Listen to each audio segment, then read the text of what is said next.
ఓ పుణ్య ఆత్మలారా, ఈ నిశీధి రాత్రి సామాన్యమైనది కాదు. అజ్ఞానపు చీకట్లలో మగ్గిపోతున్న మానవాళికి పరమశివుడు ప్రసాదించిన పరమౌషధం ఈ కర్మజ్ఞానం. ఈ రహస్యాలను తెలుసుకోకుండా మీరు గడిపే ప్రతిక్షణం ఒక గొప్ప నిధిని కోల్పోవడమే. మీ జీవితంలోని కష్టాలకు, కన్నీళ్లకు అసలు కారణం ఏమిటో తెలుసుకోలేక ఈ భవసాగరంలో కొట్టుకుపోతుంటే సాక్షాత్తు ఆ శంకరుడే మీ చేయి పట్టుకోవడానికి సిద్ధంగా ఉన్నాడు. ఈ అద్భుతమైన జ్ఞానాన్ని వినకుండా వదిలేస్తే మీ తలరాతను మార్చుకునే ఏకైక అవకాశాన్ని మీరు చేజార్చుకున్నట్లే అని గ్రహించండి.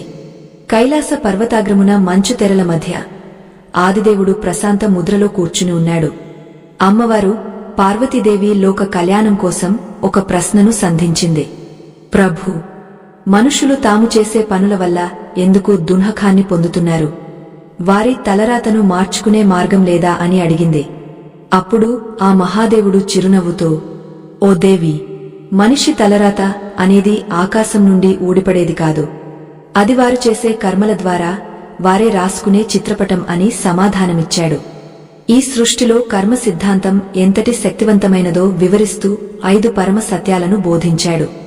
మొదటి రహస్యం ఉద్దేశ్యం గురించి చెబుతుంది. ఒక వ్యక్తి చేసే పని కంటే ఆ పని వెనుక ఉన్న ఆలోచన ముఖ్యం.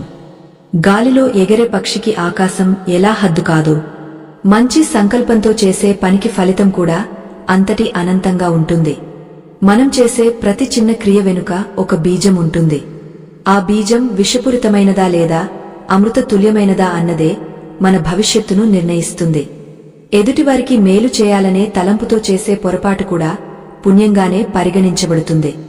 కాని కీడు చేయాలనే కుతంత్రంతో చేసే పూజ కూడా పాపంగానే మారుతుంది. పూర్వం ఒక గ్రామంలో 2 వ్యక్తులు ఉండేవారు.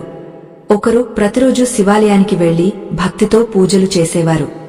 మరొకరు నిత్యం జూదశాలలో గడుపుతూ ఉండేవారు. కాని ఆలయానికి వెళ్లే వ్యక్తి మనస్సులో నిత్యం జూదశాలలోని విలాసాల గురించి ఆలోచనలు ఉండేవి.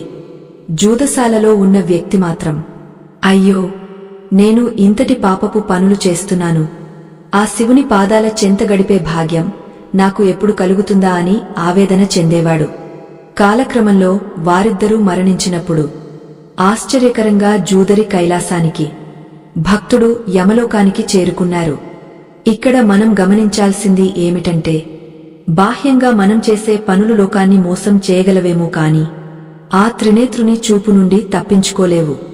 మన అంతరాత్మలో దాగ ఉన్న ఉద్దేశ్యమే మన కర్మఫలానికి ప్రాణం పోస్తుంది. అందుకే ఈ శివరాత్రి వేళ మీరు చేసే ఉపవాసం కాని, అభిషేకం కాని కేవలం ప్రదర్శన కోసం కాకుండా నిష్కల్మషమైన హృదయంతో జరగాలి. అప్పుడే మీ పూర్వ కర్మల భారమంతా కరిగిపోయి నూతన కాంతి మీ జీవితంలో ప్రవేశిస్తుంది. సంకల్పం శుద్ధిగా ఉంటే విధి కూడా తన గమనాన్ని మార్చుకోవాల్సిందే. కర్మ అనేది ఒక అద్దం వంటిది. మీరు ఏది ఇస్తారో అదే మీకు తిరిగి వస్తుంది. ప్రపంచం మీద ద్వేషాన్ని చిమ్మితే అది రెట్టింపు అయి మిమ్మల్ని చేరుతుంది. ప్రేమను పంచితే అది విశ్వమంతటా వ్యాపించి మీకు రక్షణ కవచంగా మారుతుంది. మనిషి తన దురదృష్టాన్ని చూసి ఏడుస్తాడు కాని ఆ దురదృష్టానికి పునాది తనే వేసిన కర్మ అని గుర్తించడు. ఈ సత్యాన్ని గ్రహించిన రోజే మనిషికి విముక్తి లభిస్తుంది. శివుడు చెప్పిన ఈ మొదటి పాణ్యం మనల్ని మన లోపలికి తొంగ చూసుకోమంటుంది. ఆలోచనలను సరిచేసుకుంటే ఆచరణ దానంతటా అదే పవిత్రమవుతుంది. పరమేశ్వరుడు పార్వతీదేవికి వివరిస్తూ, దేవి, కర్మ అనేది కేవలం చేతులతో చేసేది మాత్రమే కాదు, మాటలతో, చూపులతో, మనస్సుతో చేసేది కూడా కర్మే అని చెప్పాడు. ఒకరిని మాటలతో గాయపరచడం అనేది శారీరక గాయం కంటే భయంకరమైన కర్మను కలిగిస్తుంది. మౌనంగా ఉండి కూడా మనస్సులో ఇతరుల వినాశనాన్ని కోరుకుంటే అది కూడా కర్మచక్రంలో బంధించబడుతుంది. ఈ సూక్ష్మమైన రహస్యాన్ని తెలుసుకున్న జ్ఞానులు ఎప్పుడూ తమ మనోవాక్కాయ కర్మలను అదుపులో ఉంచుకుంటారు. శివరాత్రి పర్వదినాన చేసే జాగరణ అంటే కేవలం నిద్రపోకుండా ఉండటం కాదు, మనలోని అరిషడ్వర్గాలను నిద్రపుచ్చడం. సృష్టిలో ఏదీ ఊరికే జరగదు. ప్రతి సంఘటన వెనుక ఒక కారణం ఉంటుంది. ఆ కారణమే కర్మ. మీరు ఈరోజు అనుభవిస్తున్న సుఖమైనా, పడుతున్న కష్టమైనా గతం తాలూకు ప్రతిధ్వని మాత్రమే. దీన్ని మార్చడం అసాధ్యం అని అనుకోవద్దు. శివుడు లయకారుడు మాత్రమే కాదు, కరుణా సముద్రుడు కూడా. ఆయన పాదాలను ఆశ్రయించి పశ్చాత్తాపంతో చేసే ప్రార్థన ఏదైనా కర్మను దగ్ధం చేయగలదు. ఈ జ్ఞాన ప్రవాహంలో మునిగి తేలితే మీలోని అజ్ఞానపు పొరలు తొలగిపోయి ఆ పరమశివుని అనుగ్రహం పొందే అర్హత మీకు లభిస్తుంది. ఈ ప్రయాణం ఇంకా మొదలే అయింది. మున్ముందు మరెన్నో గగుర్పొడిచే సత్యాలు మీకోసం వేచి ఉన్నాయి. ఆ కైలాస శిఖరాగ్రాన పరుచుకున్న వెన్నెల కాంతిలో పరమశివుడు తన ప్రవచనాన్ని కొనసాగస్తూ, పార్వతీ, కర్మ సిద్ధాంతంలో రెండవ రహస్యం అత్యంత గహనమైనది అని పలికాడు. మనం చేసే ప్రతి పని, అది ఎంత చిన్నదైనా సరే, ఈ విశ్వంలో ఒక శాశ్వతమైన ముద్రను వేస్తుంది. నిశ్చలమైన సరస్సులో విసిరిన చిన్న రాయి ఏ విధంగా అయితే అలలను సృష్టిస్తుందో, మన క్రియలు కూడా కాలగమనంలో అటువంటి ప్రకంపనలనే కలిగస్తాయి. ఈ అలలు తీరాన్ని తాకే వరకు విశ్రమించవు. అలాగే మనం చేసిన కర్మ ఫలితాన్ని అనుభవించే వరకు అది మనల్ని వెంటాడుతూనే ఉంటుంది. ఈ విశ్వంలో ఏ శక్తి కూడా చేసిన కర్మను తుడిచివేయలేదు, కేవలం దాని ప్రభావాన్ని మార్చగలదు. ఒకప్పుడు ఒక వేటగాడు అడవిలో విల్లు పట్టుకుని తిరుగుతూ ఒక పక్షిని కొట్టాలని బాణాన్ని సంధించాడు. ఆ సమయంలో ఆ పక్షి తన గూటిలో ఉన్న చిన్న పిల్లలకు ఆహారాన్ని ఎంతో ప్రేమతో తినిపిస్తూ ఉంది. వేటగాడు తన క్రూరత్వంతో బాణాన్ని వదిలాడు. కాని ఆ పక్షి అదృష్టవశాత్తు త్రుటిలో తప్పించుకుని ఆకాశంలోకి ఎగిరిపోయింది. ఆ బాణం వెళ్లి ఒక ముసలి చెట్టు తొర్రలో దిగబడింది. వేటగాడు ఆ విషయాన్ని మర్చిపోయి తన దారిన తాను వెళ్లిపోయాడు. కాని ప్రకృతి ఆ చర్యను మర్చిపోలేదు. ఎన్నో ఏళ్ల తర్వాత అదే చెట్టు కింద ఆ వేటగాడు ముసలివాడై విశ్రాంతి తీసుకుంటున్నప్పుడు గాలికి ఆ బాణం ఊడి కిందపడి అతడికే ప్రాణాంతకమైంది. ఇక్కడ గమనించవలసిన విషయమేమిటంటే, కాలం ఎన్ని యుగాలు గడిచినా కర్మ మాత్రం ఎప్పటికీ చావదు. అది సరైన సమయం మరియు సందర్భం కోసం నిశ్శబ్దంగా వేచి చూస్తూ ఉంటుంది. మనకు ఈరోజు కలిగే కష్టాలు ఎక్కడి నుండో ఊడిపడ్డవి కావు. అవి మనం గతంలో వదిలిన బాణాలు అని ప్రతి ఒక్కరూ గుర్తించాలి. మనిషి తన తలరాతను దైవం దారుణంగా రాశాడని నిందిస్తాడు. కాని ఆ కలము పట్టుకున్న చేయి మనిషిదే అని మర్చిపోతాడు. మనం విత్తిన విత్తనం వేపదైనా తీయని మామిడి పండ్లను కోరుకోవడం ఎంతటి అజ్ఞానమో, పాపపు పనులు చేస్తూ సుఖాన్ని ఆశించడం కూడా అంతటి మూర్ఖత్వమే అవుతుంది. రెండవ సూత్రం మనకు ఇచ్చే గొప్ప సందేశం ఏమిటంటే బాధ్యత. మనం అనుభవించే ప్రతి క్షణం వెనుక మన పూర్వీకుల లేదా మన గత జన్మల కర్మల ప్రభావం ఉంటుంది. పరమేశ్వరుడు జగన్మాత పార్వతీదేవితో ఇలా అన్నాడు, దేవి, కర్మ అనేది కేవలం ఒక్క జన్మకు మాత్రమే పరిమితం కాదు. అది దేహం మారినా ఆత్మను అంటిపెట్టుకుని ఉండే నీడ వంటిది. పాత వస్త్రాలను వదిలి కొత్త వస్త్రాలను ధరించినట్లు ఆత్మ శరీరాలను మారుస్తుంది, కాని తాను మూటగట్టుకున్న కర్మ వాసనలను మాత్రం తనతోనే మోసుకుపోతుంది. అందుకే జన్మ జన్మల బంధాలు కూడా ఈ కర్మ చక్రంలోనే ఇమిడి ఉంటాయి. ఈ కర్మ సంకెళ్ల నుండి విముక్తి పొందడం ఎలా అన్న పార్వతీ దేవి ప్రశ్నకు ఆ దయామయుడు ఒక అద్భుతమైన మార్గాన్ని చూపాడు. చేసిన కర్మను అనుభవించక తప్పదు, కాని ఆ పరమాత్మ చింతనలో ఉంటే ఆ కర్మ భారము దూది పింజలా తేలికవుతుంది. ఒక పెద్ద కొండను ఎక్కేటప్పుడు భుజంపై బరువు ఉంటే ఎంత కష్టమో, కర్మభారమున్న వ్యక్తి జీవితం కూడా అంతటి భారంగా మారుతుంది. అయితే ఆ శివనామ స్మరణ అనే అమృతాన్ని ప్రతినిత్యం సేవిస్తే ఆ బరువును భరించే శక్తి మనకు లభిస్తుంది. నామస్మరణ అనేది కర్మ అనే అడవిని దహించే అగ్ని వంటిది. జీవితంలో మనం ఎదుర్కొనే మనుషులు, మనకు లభించే బంధువులు అంతా కర్మ రుణానుబంధం వల్లే జరుగుతుంది. ఎవరికో ఏదో ఇవ్వాల్సి ఉండటం వల్లే వారు మన జీవితంలోకి వస్తారు. ఒకరిని మనం మోసం చేస్తే మరొక జన్మలో వారు మనల్ని మోసం చేసే రూపంలో ఎదురవుతారు. ఈ రుణాన్ని తీర్చుకోవడమే మనిషి జీవితం యొక్క ముఖ్య ఉద్దేశ్యం. అందుకే ఎవరిపైనా ద్వేషాన్ని పెంచుకోవద్దు. ఎందుకంటే ఆ ద్వేషం మిమ్మల్ని మళ్లీ వారి వైపుకే లాగుతుంది. క్షమించడం నేర్చుకుంటే ఆ రుణబంధం అక్కడితో తెగిపోతుంది. ప్రతీకారం తీర్చుకోవాలనే కోరిక కొత్త కర్మకు పునాది వేస్తుంది. దేవి, లోకంలో చాలా మంది తాము చేసే దాన ధర్మాల గురించి గొప్పగా చెప్పుకుంటారు. కాని అది కూడా అహంకారానికి మూలమాయి కొత్త కర్మను సృష్టిస్తుంది. నిష్కామ కర్మ అంటే ఫలితం మీద ఆశ లేకుండా పని చేయడం. చేసే ప్రతి పనిని నాకు సమర్పించి నీవు కేవలం ఒక నిమిత్తమాత్రుడివి అని భావిస్తే అప్పుడు కర్మలు నిన్ను బంధించవు. నిప్పులో పడ్డ విత్తనం ఎలా మొలకెత్తదో, జ్ఞానాగ్నిలో దగ్ధమైన కర్మలు కూడా మళ్లీ జన్మకు కారణం కావు. ఇదే ముక్తికి అసలైన రాచబాట అని ఆ శంకరుడు వివరించాడు. త్యాగము లేని కర్మ కేవలం శ్రమ మాత్రమే అవుతుంది. ఈ శివరాత్రి వేళ మీరు చేసే ధ్యానంలో మీ గత తప్పులను మనస్ఫూర్తిగా ఒప్పుకుని ఇకపై ధర్మ మార్గంలో నడుస్తానని ఆ చంద్రశేఖరునికి మాట ఇవ్వండి. ఒక చిన్న ప్రదీపం చీకటిని ఎలా పారద్రోలుతుందో మీలోని ఒక చిన్న మార్పు మీ భవిష్యత్తును వెలిగిస్తుంది. తలరాతను మార్చుకోవడం అంటే బ్రహ్మదేవుడి దగ్గరికి వెళ్లడం కాదు, మీ చేతుల్లో ఉన్న కర్మను సరిదిద్దుకోవడమే. ఈ రహస్యాన్ని గ్రహించిన వారికి కైలాసం ఎంతో దూరంలో లేదు. తర్వాతి భాగంలో మనం తెలుసుకోబోయే మూడవ రహస్యం మీ జీవిత దృక్పథాన్ని పూర్తిగా మార్చివేస్తుంది. అది కర్మను యోగంగా ఎలా మార్చాలో నేర్పిస్తుంది. కైలాస పర్వత ప్రాంతమంతా ఓ వింతైన ప్రశాంతత అలుముకుంది. ఆ మంచు కొండల నడుమ వెలుగుతున్న జ్యోతి స్వరూపుడు ముక్కంటి తన మూడవ నేత్రాన్ని లోపలికి మళ్లించి లోకపు గమనాన్ని వీక్షిస్తున్నాడు. పార్వతీదేవి తన సుకోమల హస్తాలతో ఆ జగత్పిత పాదాలను ఒత్తుతూ, స్వామీ, కర్మ అనే ఈ చక్రం నుండి సామాన్యుడు ఎలా బయటపడాలి, వారి తలరాతలో రాసి ఉన్న కష్టాలను ఎలా జయించాలి అని వినమ్రంగా ప్రశ్నించింది. అప్పుడు ఆ చంద్రశేఖరుడు తన గంభీరమైన స్వరంతో, దేవి, కర్మ మూడవ రహస్యం అది ఎంతో గహనమైనది. అది ఆచరణలో ఉన్న అంటుబాటు తత్వం గురించి చెబుతుంది అని తన ప్రవచనాన్ని మళ్లీ ప్రారంభించాడు. మనిషిని కర్మ బంధించదు, ఆ కర్మ వల్ల వచ్చే ఫలితమీద ఉండే మోహమే మనిషిని బంధిస్తుంది అని ఆ మహాదేవుడు వివరించడం మొదలుపెట్టాడు. సాలెపురుగు తన గూడును తానే అల్లుకుని చివరకు అందులోనే ఎలా చిక్కుకుపోతుందో, మానవుడు కూడా తన కోరికలతో ఒక మాయాజాలాన్ని నిర్మించుకుని అందులో విలవిలలాడుతుంటాడు. చేసే పనిని దైవార్పితంగా భావించినప్పుడు అది యోగంగా మారుతుంది. కాని నాది, నేను చేస్తున్నాను అనే అహంకారంతో చేస్తే అది రోగంగా మారుతుంది.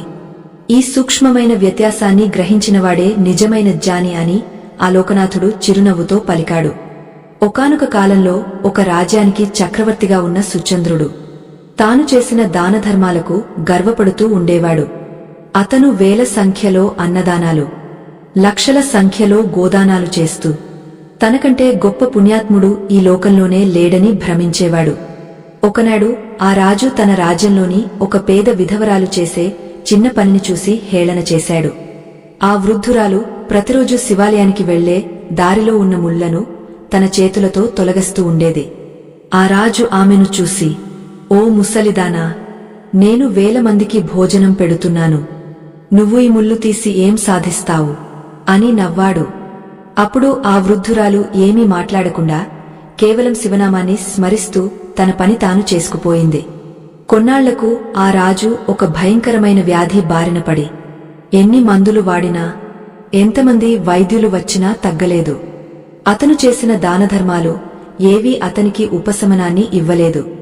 కాని ఒకరోజు ఆ వృద్ధురాలు తెచ్చిన చిన్న విభూతి ప్రసాదం అతడి నుదుటన పూయగానే ఆశ్చర్యకరంగా రాజు వ్యాధి మాయమైపోయింది. రాజు ఆశ్చర్యపోయి దీనికి కారణం ఏమిటని అడగగా ఆ పరమశివుడే ఒక జంగమ రూపంలో వచ్చి అతడికి కర్మ రహస్యాన్ని బోధించాడు. రాజా, నీవు చేసిన దానాలు నీ కీర్తి కోసం, నీ అహంకారాన్ని పెంచడం కోసం చేసినవి.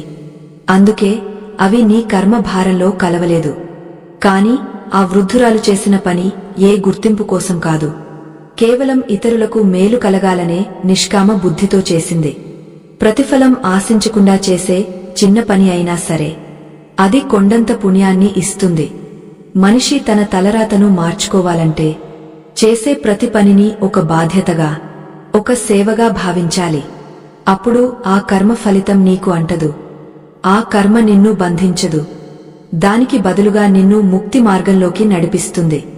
నీవు చేసిన పాపాలకు పశ్చాత్తాపం చెందడం ఒక ఎత్తైతే, ఇకపై చేసే పనులను ఫలితాపేక్ష లేకుండా చేయడం మరొక ఎత్తు. తామరాకు మీద నీటి చుక్క ఎలా అంటుకోకుండా ఉంటుందో, సంసారంలో ఉంటూనే కర్మ ఫలితాలకు దూరంగా ఉండేవాడే నిజమైన యోగి. ఈ మూడవ పాయం మానవాళికి ఒక దిక్సూచి వంటిది. చేసే పనిలో దైవత్వాన్ని చూడు, ఫలితాన్ని ఆ కాలానికి వదిలేయి. అప్పుడే నీ మనస్సు ప్రశాంతంగా ఉంటుంది, నీవు అనుభవించే దున్హకం మాయమవుతుంది. ఆ కైలాసవాసుని కృప పొందడానికి ఇదే అత్యంత సులభమైన మార్గమని ముక్కంటి ప్రవచించాడు. కష్టాలు వచ్చినప్పుడు కుంగపోవడం, సుఖాలు వచ్చినప్పుడు పొంగపోవడం, ఇవి రెండూ అజ్ఞానానికి గుర్తులు. ఈ రెండింటికీ అతీతంగా ఉండి ప్రతి పరిస్థితిని ప్రసాదంగా స్వీకరించడం నేర్చుకోవాలి. శివరాత్రి రోజున చేసే జాగరణ కేవలం కళ్లకు సంబంధించినది కాదు, అది బుద్ధికి సంబంధించిన మేల్కొలుపు. నాది అనే భావనను వదిలేసి అంతా ఆయనదే అని భావించడం మొదలు పెడితే నీ తలరాతలో ఉన్న చీకటి అక్షరాలు వెలుగులోకి మారుతాయి. కర్మ సిద్ధాంతం అంటే నిన్ను భయపెట్టేది కాదు, నిన్ను సరైన మార్గంలో నడిపించే ఒక దివ్యమైన బోధన అని గ్రహించు. ఈ సృష్టిలో ఉన్న ప్రతి జీవి తన కర్మఫలాన్ని అనుభవించాల్సిందే, కాని ఆ అనుభవాన్ని మార్చే శక్తి నీ చేతుల్లోనే ఉంది.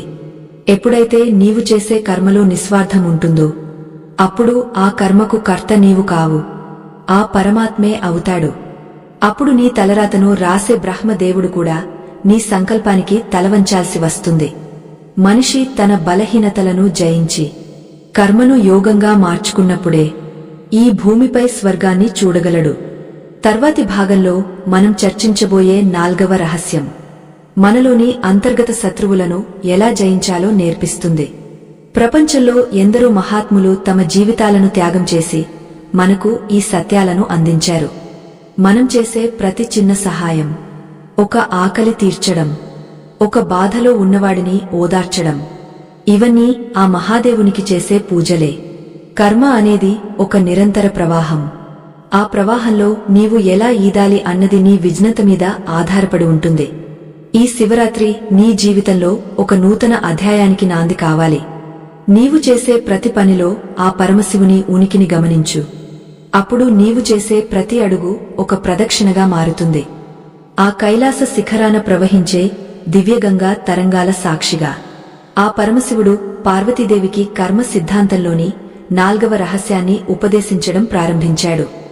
దేవి, మనిషి చేసే కర్మలు కేవలం బాహ్య ప్రపంచానికి సంబంధించినవి మాత్రమే కాదు, అవి అతని అంతరంగంలోని అరిషడ్వర్గాల నుండి ఉద్భవిస్తాయి. కామ, క్రోధ, లోభ, మోహమద మాత్సర్యాలు అనే ఈ 6 శత్రువులు మనిషిని తప్పుడు మార్గంలో నడిపించి తీరని కర్మ బంధాలలో చిక్కుకుపోయేలా చేస్తాయి. ఈ అంతర్గత శత్రువులను జయించడమే కర్మ ప్రక్షాళనకు మొదటి మెట్టు అని ఆలోకేశుడు తన గంభీర స్వరంతో పలికాడు. ఒకానొక సమయంలో ధర్మపురి అనే నగరంలో సోమనాథుడు అనే పేరు గల ఒక గొప్ప ఐశ్వర్యవంతుడు ఉండేవాడు. అతడు నిత్యం శివాలయానికి వెళ్లేవాడు, ఎన్నో దానధర్మాలు చేసేవాడు. కాని అతని మనస్సులో తీవ్రమైన అహంకారం నిండి ఉండేది. తనే అందరికంటే గొప్ప భక్తుడినని, తన దానాల వల్లే ఆలయం నడుస్తోందని అతడు ఎప్పుడూ గర్వపడేవాడు.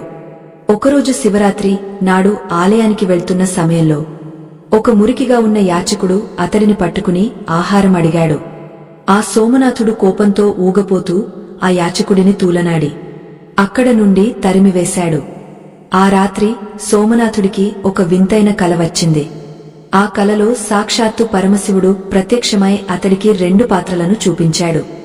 ఒక పాత్రలో అతడు చేసిన పుణ్యమంతా బంగారు నాణేల్లా వెలుగుతోంది, కాని మరో పాత్రలో అతడి అహంకారం అనే విషం నిండి ఉంది. ఆ విషం మెల్లమెల్లగా బంగారు నాణేలను నల్లగా మార్చేస్తోంది. అప్పుడు ఆ మహాదేవుడు పలికాడు, సోమనాథ, నీవు చేసే దానాలు పుణ్యాన్ని ఇస్తున్నాయి కాని నీలోని గర్వం ఆ పుణ్యాన్నంతటినీ దహించివేస్తోంది. నీవు ఆ యాచకుడిని అవమానించినప్పుడు నీవు నన్నే అవమానించావు, ఎందుకంటే సర్వజీవులలో ఉన్నది నేనే. దేవి, మనిషి తలరాతను రాసేటప్పుడు కేవలం అతని పనులను మాత్రమే కాకుండా ఆ పనులకు కారణమైన అతని భావాలను కూడా లెక్కిస్తాము. 4వ సూత్రం ప్రకారం కోపంతో చేసే కర్మ, ద్వేషంతో చేసే కర్మ ఫలితాన్ని మరింత భయంకరంగా మారుస్తాయి. ఒక వ్యక్తి తన కోపాన్ని అదుపులో ఉంచుకోలేక ఒక మాట అంటే ఆ మాట వల్ల కలిగే కర్మ కొన్ని జన్మల వరకు వెంటాడుతుంది. మనస్సు అనేది ఒక పొలం వంటిది. అందులో మీరు కోపం అనే విత్తనాన్ని విత్తితే అది ముళ్ళ చెట్టుగా మొలకెత్తి మిమ్మల్ని మరియు మీ చుట్టూ ఉన్నవారిని గాయపరుస్తుంది. శివుడు ఇంకా వివరిస్తూ, పార్వతీ, ఈ లోకంలో ప్రతి జీవి తాను చేసిన పాపాలకు శిక్ష అనుభవించాల్సిందే. కాని ఆ శిక్షను తగ్గించుకోవడానికి ఒకే ఒక మార్గముంది. అది పశ్చాత్తాపం.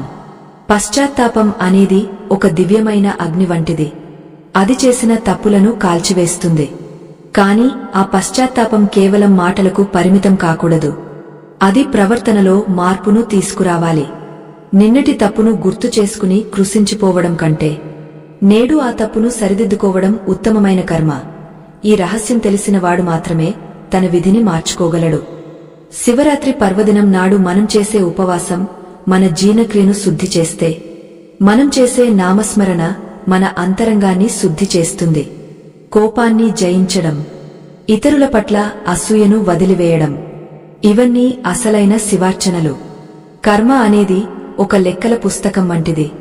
అందులో ప్రతి చిన్న పొరపాటు నమోదు చేయబడుతుంది. అయితే ప్రేమ మరియు కరుణ అనే అక్షరాలతో ఆ పుస్తకాన్ని నింపినప్పుడు పాత కర్మల ప్రభావం తగ్గిపోతుంది. దైవం మన నుండి కోరుకునేది పెద్ద పెద్ద యజ్ఞాలు కాదు, ఒక నిర్మలమైన మనస్సును మాత్రమే. మనలోని శత్రువులను జయించకుండా మనం ఎన్ని పుణ్యక్షేత్రాలు సందర్శించినా ఫలితం శూన్యం.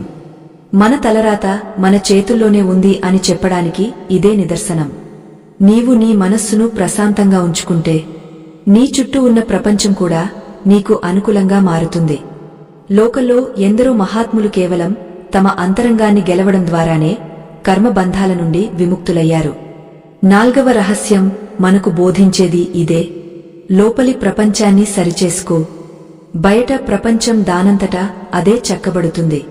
ఆ శంభుడు పార్వతీదేవితో అన్నాడు, దేవి, చాలామంది తమ కష్టాలకు కారణం గ్రహాల గతి అని, జాతకాలని నమ్ముతారు. కాని ఆ గ్రహాలను నడిపించేది కూడా కర్మ సిద్ధాంతమే. మీ మనస్సులో శాంతి ఉంటే గ్రహాల ప్రభావం కూడా మిమ్మల్ని బాధించదు. ఈ శివరాత్రి వేళ మీరు చేసే సంకల్పం మీలోని ఒక దుర్గుణాన్ని వదిలివేయడానికి పూనుకోవాలి. అది కోపం కావచ్చు, అహంకారం కావచ్చు, లేదా స్వార్థం కావచ్చు. ఒక చిన్న మార్పు కూడా మహాసముద్రం లాంటి కర్మను మార్చగలదు అని ఆ జగద్గురువు సెలవిచ్చాడు. ఈ విధంగా 4వ రహస్యం మన అంతరంగ శుద్ధి గురించి వివరిస్తుంది. మనం చేసే ప్రతి ఆలోచన ఒక ప్రకంపనను సృష్టిస్తుంది. ఆ ప్రకంపనలే మన భవిష్యత్తును నిర్మిస్తాయి.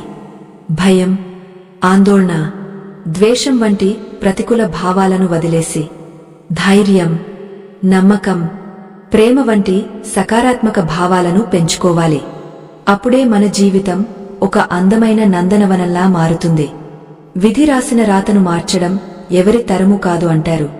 కాని ఆ విధినే శాసించే పరమేశ్వరుడు తన భక్తుల పశ్చాత్తాపానికి కరిగిపోయి కష్టాలను సుఖాలుగా మారుస్తాడు. లోక కళ్యాణం కోసం ఆ మహాదేవుడు బోధించిన ఈ సత్యాలు మనిషిని చీకటి నుండి వెలుగు వైపు నడిపిస్తాయి. కర్మ అనేది ఒక శిక్ష కాదు, అది ఒక నేర్చుకునే ప్రక్రియ. మనం చేసిన తప్పుల నుండి నేర్చుకుని మళ్లీ ఆ తప్పులు చేయకుండా ఉండటమే నిజమైన జ్ఞానం. ఈ ప్రయాణంలో 5వ రహస్యం మరింత అద్భుతంగా ఉండబోతోంది. అది కర్మను ఎలా పూర్తిగా దగ్ధం చేయాలో, జన్మ జన్మల బంధాల నుండి ఎలా విముక్తి పొందాలో వివరిస్తుంది. ఈ దివ్య ప్రవాహంలో భాగస్వామ్యం కావడం మీ పూర్వజన్మ సుకృతం అని భావించండి. కైలాస పర్వతాగ్రమున మంచు తెరల మధ్య ఆ పరమశివుని కంచం నుండి వెలువడుతున్న అమృతవాక్కులు పార్వతీదేవిని ముగ్ధురాలిని చేస్తున్నాయి. దేవి, ఇప్పటివరకు మనం చెప్పుకున్న 4 రహస్యాలు మనిషిని కర్మ పట్ల జాగరూకుడిని చేస్తాయి. కాని ఇప్పుడు నేను చెప్పబోయే 5వ రహస్యం అన్నింటికంటే శక్తివంతమైనది. ఈ 5వ సూత్రమే మనిషిని కర్మ అనే భయంకరమైన సముద్రం నుండి ఒడ్డుకు చేర్చే నావ వంటిది. దీనిని కర్మ విముక్తి లేదా సంపూర్ణ శరణాగతి అని అంటారు అని ఆదియోగ తన ధ్యాన ముద్రను వీడి కళ్ళు తెరిచి పలికాడు. మనిషి పుట్టినప్పటి నుండి చనిపోయే వరకు చేసే పనులన్నీ సంచిత కర్మలుగా ఒక పెద్ద మూటలాగా అతని వెంటే వస్తాయి. యుగయుగాలుగా పేరుకుపోయిన ఈ కర్మల భారాన్ని కేవలం మనిషి తన సొంత శక్తితో తొలగించుకోవడం సాధ్యం కాదు. అది ఎండలో ఎండిన గడ్డివాము లాంటిది. దానికి ఒక చిన్న నిప్పు రవ్వ తగిలితే చాలు, క్షణాల్లో అంతా భస్మమైపోతుంది. ఆ నిప్పు రవ్వే పరమేశ్వరుని పట్ల ఉండే నిశ్చలమైన భక్తి మరియు శరణాగతి. ఎప్పుడైతే మనిషి తన సర్వస్వాన్ని దైవానికి అర్పించి నేను చేస్తున్నాను అనే అహంకారాన్ని వదులుకుంటాడో అప్పుడే కర్మ బంధనాలు తెగిపోతాయి. పూర్వం మందారుడు అనే ఒక బోయవాడు ఉండేవాడు. అతడు అడవిలో క్రూర మృగాలను వేటాడుతూ జీవనం సాగించేవాడు. అతనికి ఎటువంటి వేద మంత్రాలు తెలియవు, పూజా విధివిధానాలు అసలే తెలియవు. కాని ఒకనాడు అనుకోకుండా శివరాత్రి పర్వదినాన ఒక బిల్వ వృక్షం మీద కూర్చుని కింద ఉన్న శివలింగం మీద తెలియకుండానే ఆకులను పడేశాడు. ఆ రాత్రంతా ఆకలి దప్పులతో శివనామాన్ని తలుచుకుంటూ గడిపాడు. అతడు చేసిన ఆ ఒక్క నిష్కల్మషమైన పని అతని జన్మ జన్మల పాపాలను కడిగేసింది. ఆ బోయవాడు మరణించినప్పుడు సాక్షాత్తు శివదూతలు వచ్చి అతడిని కైలాసానికి తీసుకువెళ్లారు. ఓ పుణ్య ఆత్మలారా, ఈ అద్భుతమైన జ్ఞాన ప్రవాహాన్ని మీ ముందుకు తీసుకురావడంలో మా ఉద్దేశ్యంలోక కళ్యాణమే. ఈ ధర్మ ప్రచారంలో మీరు కూడా భాగస్వాములు కావాలని, ఈ ఆధ్యాత్మిక యాత్రకు మీ అమూల్యమైన మద్దతును అందించాలని మనస్ఫూర్తిగా కోరుతున్నాము. మీ ప్రోత్సాహం మాకు మరెన్నో ఇటువంటి రహస్యాలను లోకానికి చాటి చెప్పే శక్తిని ఇస్తుంది. ఆ పరమశివుని కృప మీ అందరిపై ఉండాలని ఆశిస్తూ ఈ దివ్య కథా స్రవంతిని ముందుకు సాగిద్దాము.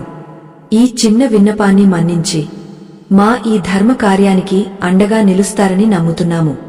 ఆ మహాదేవుడు పార్వతీదేవితో ఇలా అన్నాడు: దేవి, చాలామంది భక్తులు కర్మలను పోగొట్టుకోవడానికి కాశీకి, రామేశ్వరానికి వెళ్తుంటారు. కాని అసలైన తీర్థయాత్ర మనిషి అంతరాత్మలోనే ఉంది. తన తప్పులను ఒప్పుకుని ఇకపై ధర్మ మార్గంలోనే నడుస్తానని దృఢ నిశ్చయంతో ఉండేవారికి నేను స్వయంగా వారి కర్మలను దహించివేస్తాను. కర్మ అనేది ఒక నీడ వంటిది. సూర్యుడు నెత్తిమీద ఉన్నప్పుడు నీడ ఎలా పాదాల కింద మాయమవుతుందో, జ్ఞానోదయం కలిగినప్పుడు కర్మ కూడా అలాగే అంతరించిపోతుంది. దీనికి కావలసింది కేవలం అచంచలమైన విశ్వాసం మాత్రమే. శివరాత్రి రోజున లింగోద్భవ కాలంలో చేసే అభిషేకం కేవలం రాతి విగ్రహానికి చేసేది కాదు. అది మనలోని మాలిన్యాలను కడిగే ప్రక్రియ. 5వ రహస్యం మనకు బోధించేది ఇదే. నీవు చేసే ప్రతి కర్మను దైవ కార్యంగా భావించు. భోజనం చేసేటప్పుడు అది ఆకలి తీర్చే యజ్ఞంగా, నడిచేటప్పుడు అది ప్రదక్షిణగా, మాట్లాడేటప్పుడు అది మంత్రంగా భావిస్తే కొత్త కర్మలు పుట్టవు. పాత కర్మలు ఆ భక్తి అగ్నిలో మాడిపోతాయి. అప్పుడు నీ తలరాతలో ఉన్న కష్టాల గీతలు చెరిగిపోయి సుఖశాంతులతో కూడిన కొత్త రాత మొదలవుతుంది. ఈ విశ్వం మొత్తం నా కర్మఫలమే అని గుర్తించినవాడు దుఃఖానికి గురికాడు. ఎదుటివారు మనకు కీడు చేసినా అది మన పాత కర్మను తీర్చివేస్తున్నారని భావించి వారిని క్షమించాలి. క్షమ అనేది కర్మను తుడిచివేసే ఒక గొప్ప ఆయుధం. ఎవరి మీదైతే పగను పెంచుకుంటావో వారిని నీవు మళ్లీ మళ్లీ కలవాల్సి వస్తుంది. కాని ఎవరినైతే మనస్ఫూర్తిగా క్షమిస్తావో వారితో ఉన్న కర్మబంధం అక్కడితో ముగసిపోతుంది. ఈ సూక్ష్మమైన రహస్యాన్ని పాటించడం వల్ల మనిషికి మనశ్శాంతి లభిస్తుంది. అదే నిజమైన ముక్తికి మార్గం. పరమశివుడు 5 సూత్రాలను వివరించిన తర్వాత ఆ కైలాసం మొత్తం ఒక దివ్యమైన కాంతితో నిండిపోయింది. పార్వతీదేవి ఆనందంతో, స్వామీ, ఈ రహస్యాలు తెలిసిన మానవుడు ఇక ఏనాటికీ భయపడడు, కర్మను జయించి నీ చెంతకు చేరుకుంటాడు అని పలికింది. శివరాత్రి వేళ ఈ కథను విన్నవారికి, చదివిన వారికి ఆ చంద్రశేఖరుని అనుగ్రహం తప్పక కలుగుతుంది. విధి రాసిన రాతను మార్చగల శక్తి కేవలం ఆ మహాదేవునికి మాత్రమే ఉంది. ఆ శక్తిని పొందే మార్గం ఇప్పుడు మీ చేతుల్లోనే ఉంది. ఈ ప్రయాణం ఇంకా ముగియలేదు. మరింత లోతైన సత్యాలు మున్ముందు ఉన్నాయి. కైలాస శిఖరాన ప్రశాంతంగా వెలుగుతున్న ఆ జ్యోతి స్వరూపుడు పార్వతీదేవి వైపు చూసి, దేవి, కర్మ సిద్ధాంతం అనేది కేవలం మానవులకే కాదు, ఈ సృష్టిలోని ప్రతి అణువుకు వర్తిస్తుంది అని వివరించసాగాడు. కాలం అనేది ఒక మహాసముద్రమైతే కర్మ అనేది ఆ సముద్రంలో లేచే అలల వంటిది. ప్రతి అల వెనుక ఒక కారణమున్నట్లే మనిషి జీవితంలో సంభవించే ప్రతి చిన్న సంఘటన వెనుక ఒక గత కర్మ దాగ ఉంటుంది. ఈ సత్యాన్ని గ్రహించినవాడు ఎప్పుడూ ఇతరులను నిందించడు. తన రాతకు తానే కర్తనని తెలుసుకుంటాడు. ఆ మంచు కొండల నడుమ ప్రతిధ్వనిస్తున్న పరమశివుని గంభీరమైన స్వరము సమస్త జీవకోటికి ఒక మేల్కొలుపులా వినిపిస్తోంది. ఒకానొక పురాతన కాలంలో ఒక వర్తకుడు ఉండేవాడు. అతడు ఎంతో ధనవంతుడైనా మనస్సులో ఎప్పుడూ అశాంతిగా ఉండేవాడు. తనకు కలిగిన ఐశ్వర్యం ఏ జన్మ పుణ్యమో కాని, తనకు కలిగిన సంతానలోపం ఏ పాపమో అని కుమిలిపోయేవాడు. ఒకరోజు ఒక సిద్ధుడు అతడికి కనిపించి, నాయనా, నీవు గత జన్మలో ఎందరో పేదలకు అన్నం పెట్టావు. కాని ఒక చిన్న పక్షిగూడును సరదా కోసం పడేశావు. ఆ చిన్న జీవి ఆవేదన ఈరోజు నీకు సంతాన ప్రాప్తి లేకుండా చేస్తోంది అని కర్మ ఫలితాన్ని కళ్లకు కట్టినట్లు వివరించాడు. ఆ వర్తకుడు తాను చేసిన చిన్న పొరపాటు ఎంతటి పెద్ద పరిణామానికి దారితీసిందో తెలిసి కన్నీరు మున్నీరయ్యాడు. ఆ వర్తకుడు తన తప్పు తెలుసుకుని పశ్చాత్తాపంతో ఆ పక్షి సంతతికి మేలు చేసే పనులు మొదలుపెట్టాడు. శివుడు పార్వతీదేవితో అన్నాడు, దేవి, కర్మ అనేది కేవలం శిక్ష కాదు. అది ఒక దిద్దుబాటు చర్య. మనిషి తన తప్పును ఎప్పుడు గుర్తిస్తాడో అప్పుడే సగం కర్మ నశించిపోతుంది. మిగిలిన సగం కర్మను అనుభవించే శక్తిని ఆ భగవంతుడే ప్రసాదిస్తాడు. అందుకే శివరాత్రి వంటి పవిత్ర సమయాల్లో చేసే దైవ చింతన ఆ కర్మల వేగాన్ని తగ్గించి మనిషికి మానసిక బలాన్ని అందిస్తుంది. మనము విత్తిన విత్తనాలే మనకు ఫలాలను ఇస్తాయి. అవి చేదువైనా తీపివైనా మనమే వాటిని స్వీకరించక తప్పదు. మనిషి తన తలరాతను మార్చుకోవాలంటే మొదట తన ప్రవర్తనను మార్చుకోవాలి. చేసే పనిలో స్వార్థం లేనప్పుడు ఆ కర్మ ఫలితం మనల్ని బంధించదు. ఇది ఒక పరమ సత్యం. దీన్ని ఆచరణలో పెట్టడం కష్టమనిపించినా ఆ పరమశివుని ధ్యానం చేస్తే అది సులభం అవుతుంది. కర్మ అనే సంకెళ్లను తెంచుకోవడానికి భక్తి అనే కత్తి అత్యంత అవసరం. ఆ కత్తిని పదును పెట్టేదే ఈ నిత్య సాధన మరియు నిరంతర నామస్మరణ అని ఆ చంద్రశేఖరుడు బోధించాడు.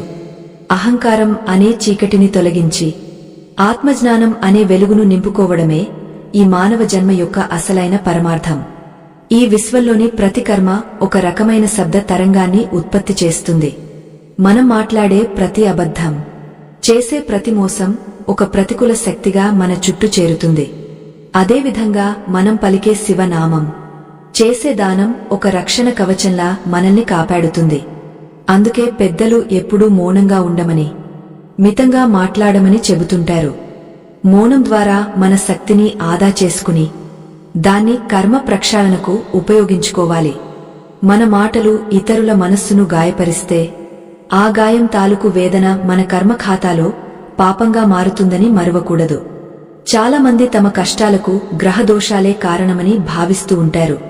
కాని ఆ గ్రహాలకు అధికారమిచ్చేదే మన కర్మ. మనం చేసిన పనులను బట్టే ఆ గ్రహాలు మనకు ఫలితాలను అందజేస్తాయి. నీవు కర్మను శుద్ధి చేసుకుంటే రాహు కేతువులైనా శని దేవుడైనా నీకు మేలే చేస్తారు. కర్మ ప్రక్షాళన జరిగిన చోట గ్రహాల ప్రభావం శూన్యం అవుతుంది. ఇది తెలుసుకొని మనిషి బాహ్య పరిహారాల కోసం పరుగులు తీస్తూ అసలైన అంతర ప్రక్షాళనను మర్చిపోతున్నాడు.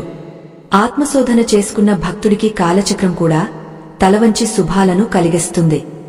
ధర్మం అంటే కేవలం పూజలు చేయడం కాదు, ఎదుటి ప్రాణికి హాని చేయకుండా ఉండటం, ఆకలితో ఉన్నవాడికి అన్నం పెట్టడం, కష్టంలో ఉన్నవాడిని ఆదుకోవడం అసలైన ధర్మం. ఇటువంటి ధర్మ కార్యాలు మన ఖాతాలో పుణ్యాన్ని జమ చేస్తాయి. ఆ పుణ్యమే మన ఆపద కాలంలో అండగా నిలుస్తుంది. శివుడు చెప్పిన 5 సూత్రాలలో ఇదొక ముఖ్యమైన భాగం. ధర్మాన్ని రక్షించేవాడిని ఆ ధర్మమే రక్షిస్తుంది. ఇది ముమ్మాటికి నిజం.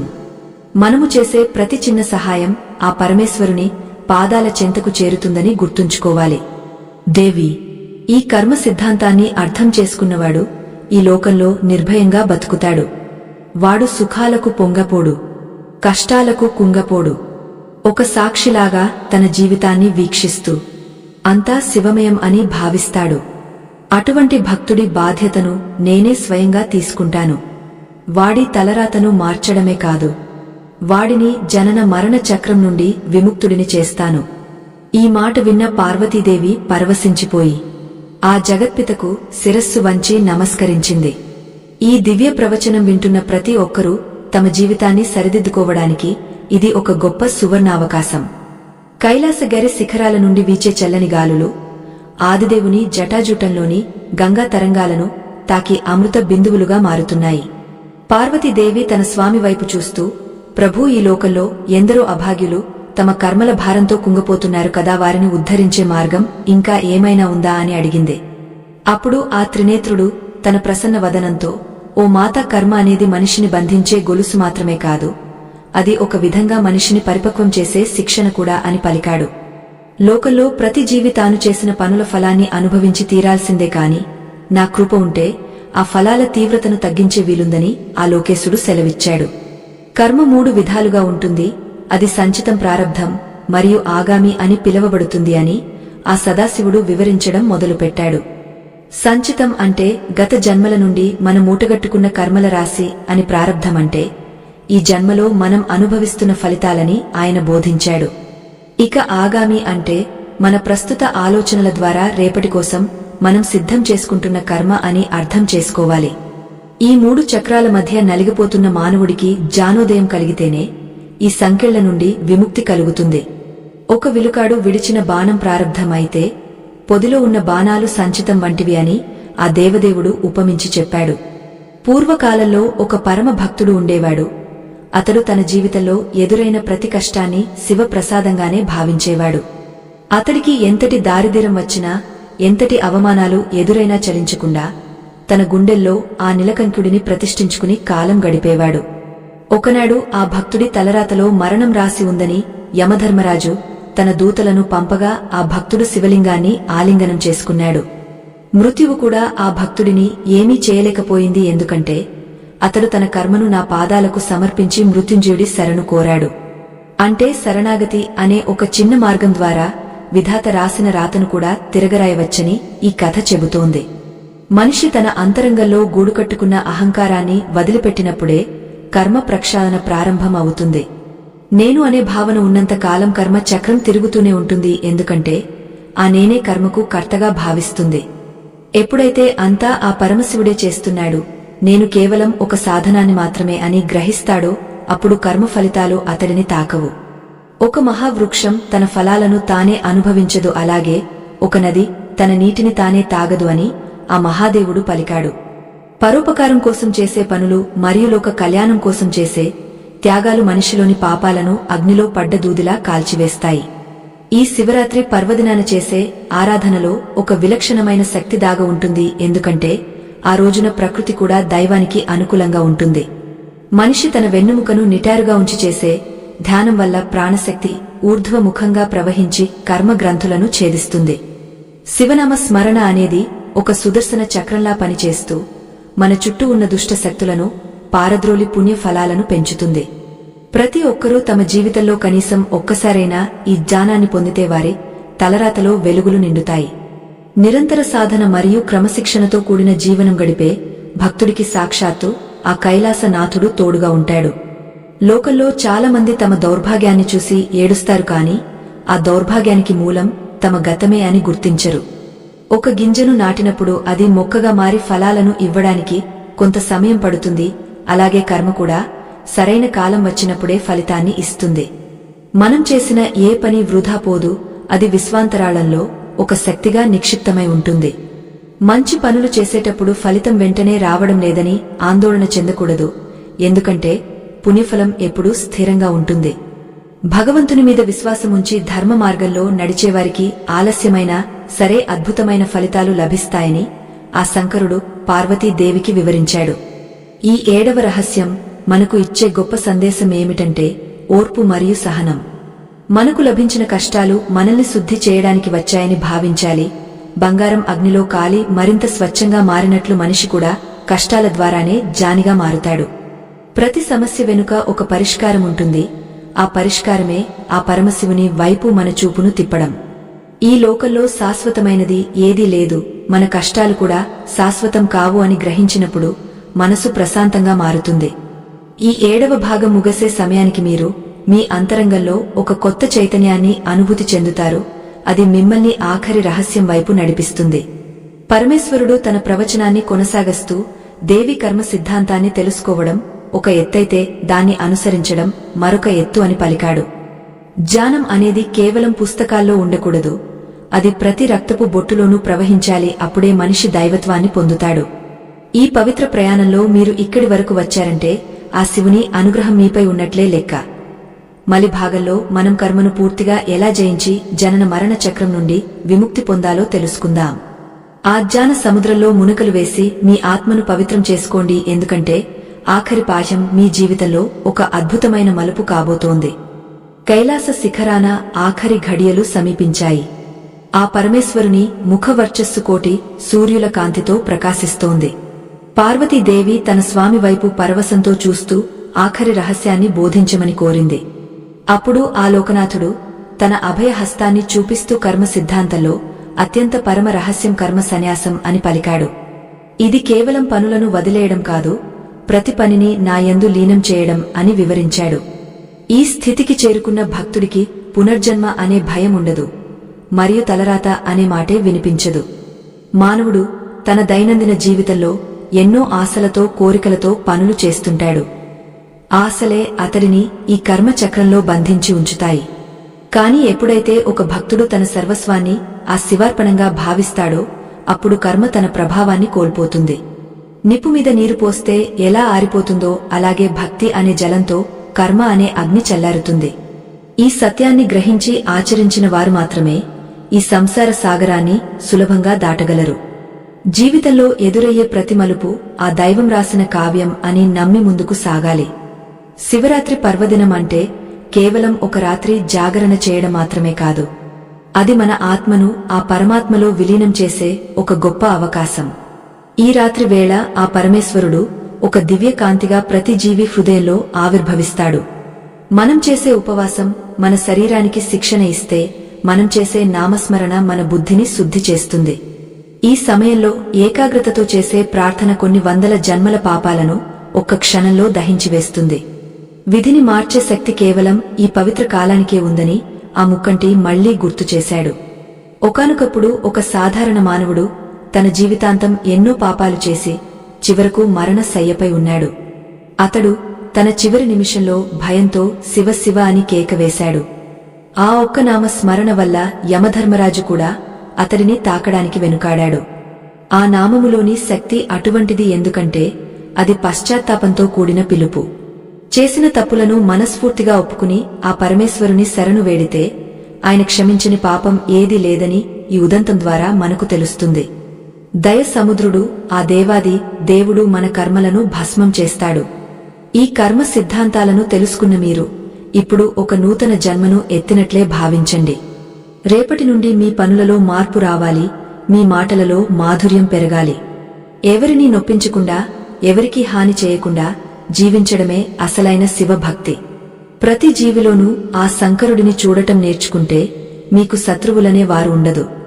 అప్పుడు మీ చుట్టూ ఒక సకారాత్మక శక్తి ఏర్పడి మీ జీవితాన్ని సుఖమయం చేస్తుంది.